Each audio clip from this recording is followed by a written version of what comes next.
এই স্টোরিটা আমাকে একটা আপু লিখে পাঠিয়েছে, তো আমি তার মতোই বলার চেষ্টা করছি। বিকেলে আমি প্রাইভেট থেকে আসছিলাম 4:40-এর দিকে। বাসায় এসে শুনি যে আজকে আমার আব্বু 5 দিনের ছুটিতে বাড়ি আসছে।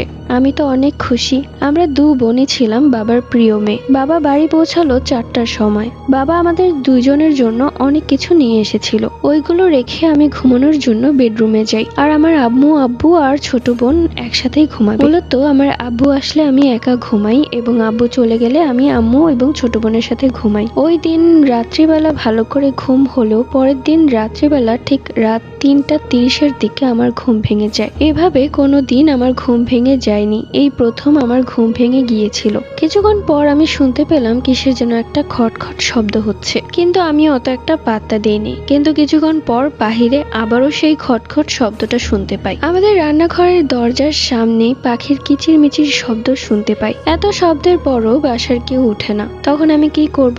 বাহিরে যাই। বাহিরে যেতেই দেখলাম কেউ নেই, পাখির শব্দ শোনা যাচ্ছে না। পাশেই ছিল আমার দাদা দাদির রুম। সেখানে যাই। সেখানে গিয়েও দেখলাম সবাই ঘুমাচ্ছে। টয়লেটে গেলাম, ভাবলাম টয়লেটে হয়তো কেউ গিয়েছে, কিন্তু সেখানেও না। বাবা, মা, বোন সবাই ঘুমাচ্ছে। এরপর আর কোনো শব্দ শুনতে না পেয়ে আমি রুমে চলে যাই। আবারও কিছুক্ষণ পরে সেই একই শব্দ শোনা যাচ্ছে। আমি আবারও বাইরে গেলাম, কিন্তু বাইরে কেউই ছিল না, সবাই ঘুমাচ্ছিল। এবার আমি একটু সন্দেহজনক মনে হলো। আমি আবারও বেডরুমে গেলাম। এবার আমি মনে মনে আয়াতুল কুরসি পড়তে থাকলাম। তারপর দিন সকালবেলা আমি আমার বাবা মাকে বললাম, তারা আমাকে হুজুরের কাছে নিয়ে গেল। আমরা মূলত কবিরাজ বিশ্বাস করি না।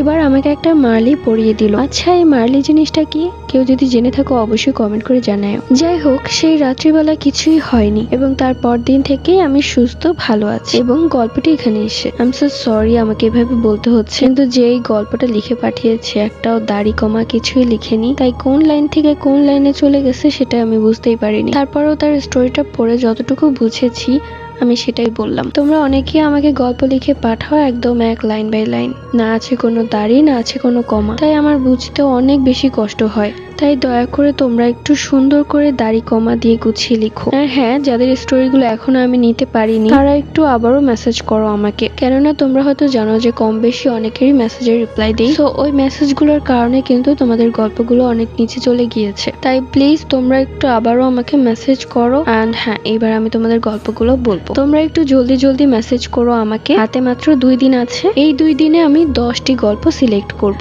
প্রত্যেক দিন 5টি করে গল্প আপলোড করা হবে। আর হ্যাঁ, যাদের গল্পটা খুব সুন্দর মনে হবে আমার কাছে, ভূতের গল্প হলে একদম ভয়ঙ্কর সত্য ঘটনার উপর, আর যদি জীবনমুখী গল্প হয় তাহলেও গল্পটা যেন সত্য জীবন গল্প হয়। সো সবাই ভালো থেকো অ্যান্ড তাড়াতাড়ি মেসেজ করো। Bye bye.